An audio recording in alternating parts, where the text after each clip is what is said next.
Leitura dos Salmos, número 78. Escuta, ó meu povo, minha doutrina, as palavras de minha boca presta atenção. Abrirei os lábios, pronunciarei sentenças, desvendarei os mistérios das origens. O que ouvimos e aprendemos, através de nossos pais, nada ocultaremos a seus filhos, narrando à geração futura os louvores do Senhor, seu poder e suas obras grandiosas. Ele promulgou uma lei para Jacó, instituiu a legislação de Israel, para que aquilo que confiara a nossos pais, eles o transmitissem a seus filhos, a fim de que a nova geração o conhecesse, e os filhos que lhes nascessem pudessem também contar aos seus. Aprenderiam assim a pôr em Deus sua esperança, a não esquecer as divinas obras, a observar as suas leis, e a não se tornar como seus pais, geração rebelde e contumaz, de coração desviado, de espírito infiel a Deus. Os filhos de Efraim, hábeis no arco, voltaram as costas no dia do combate. Não guardaram a divina aliança, recusaram observar a sua lei. Eles esqueceram suas obras e as maravilhas operadas ante seus olhos. Em presença de seus pais, ainda em terras do Egito, ele fez grandes prodígios nas planícies de Tanis. O mar foi dividido para lhes dar passagem, represando as águas, verticais como um dique. De dia ele os conduziu por trás de uma nuvem, e à noite ao clarão de uma flama. Rochedos foram fendidos por ele no deserto, com torrentes de água os descedentara. Da pedra fizera jorrar regatos, e manar água como rios. Entretanto, continuaram a pecar contra ele, e a se revoltar contra o Altíssimo no deserto. Provocaram o Senhor em seus corações, reclamando iguarias de suas preferências. E falaram contra Deus: Deus será capaz de nos servir uma mesa no deserto? Eis que feriu a rocha para fazer jorrar dela água em torrentes. Mas poderia ele nos dar pão e preparar carne para seu povo? O Senhor ouviu e se irritou. Sua cólera se acendeu contra Jacó, e sua ira se desencadeou contra Israel, porque não tiveram fé em Deus, nem confiaram em seu auxílio. Contudo, ele ordenou as nuvens do alto, e abriu as portas do céu. Fez chover o maná para saciá-los, deu-lhes o trigo do céu. Pôde o homem comer o pão dos fortes, e lhes mandou víveres em abundância. Depois fez soprar no céu o vento leste, e seu poder levantou o vento sul. Fez chover carnes, então, como poeira, numerosas aves como as areias do mar, as quais caíram em seus acampamentos, ao redor de suas tendas. Delas comeram até se fartarem, e satisfazerem os seus desejos. Mas apenas o apetite saciaram, estando-lhes na boca ainda o alimento. Desencadeia-se contra eles a cólera divina, fazendo perecer a sua elite, e prostrando a juventude de Israel.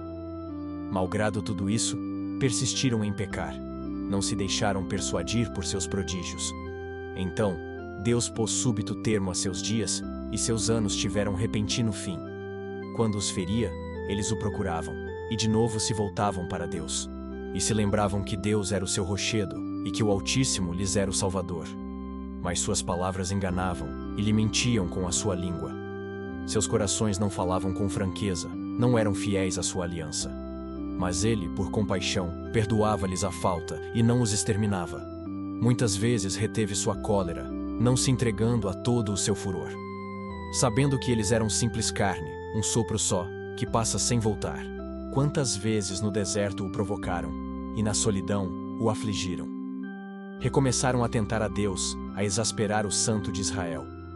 Esqueceram a obra de suas mãos, no dia em que os livrou do adversário, quando operou seus prodígios no Egito e maravilhas nas planícies de Tanis, quando converteu seus rios em sangue, a fim de impedi-los de beber de suas águas, quando enviou moscas para os devorar e rãs que os infestaram, quando entregou suas colheitas aos pulgões e aos gafanhotos, o fruto de seu trabalho, quando arrasou suas vinhas com o granizo e suas figueiras com a geada, quando extinguiu seu gado com saraivadas e seus rebanhos pelos raios, quando descarregou o ardor de sua cólera, indignação, furor, tribulação, um esquadrão de anjos da desgraça.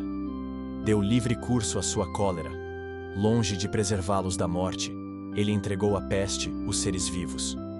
Matou os primogênitos no Egito, os primeiros partos nas habitações de Cam, enquanto retirou seu povo como ovelhas, e o fez atravessar o deserto como rebanho. Conduziu-o com firmeza, sem nada ter que temer, enquanto aos inimigos os submergiu no mar. Ele os levou para uma terra santa, até os montes que sua destra conquistou. Ele expulsou nações diante deles, distribuiu-lhes as terras como herança, fez habitar em suas tendas as tribos de Israel. Mas ainda tentaram a Deus e provocaram o Altíssimo, e não observaram os seus preceitos. Transviaram-se e prevaricaram como seus pais, erraram o alvo, como um arco mal entesado. Provocaram-lhe a ira com seus lugares altos, e inflamaram-lhe o zelo com seus ídolos. À vista disso, Deus se encolerizou e rejeitou Israel severamente. Abandonou o santuário de Silo, tabernáculo onde habitara entre os homens. Deixou conduzir cativa a arca de sua força, permitiu que a arca de sua glória caísse em mãos inimigas. Abandonou seu povo à espada, e se irritou contra a sua herança. O fogo devorou sua juventude, suas filhas não encontraram desponsório. Seus sacerdotes pereceram pelo gládio, e as viúvas não choraram mais seus mortos. Então, o Senhor despertou como de um sono, como se fosse um guerreiro dominado pelo vinho, e feriu pelas costas os inimigos, infligindo-lhes eterna igomínia. Rejeitou o tabernáculo de José e repeliu a tribo de Efraim, mas escolheu a de Judá e o monte Sião, monte de predileção. Construiu seu santuário, qual um céu, estável como a terra, firmada para sempre. Escolhendo a Davi, seu servo, e o tomando dos apriscos das ovelhas. Chamou-o do cuidado das ovelhas e suas crias, para apacentar o rebanho de Jacó, seu povo, e de Israel, sua herança. Davi foi para eles um pastor reto de coração, que os dirigiu com mão prudente.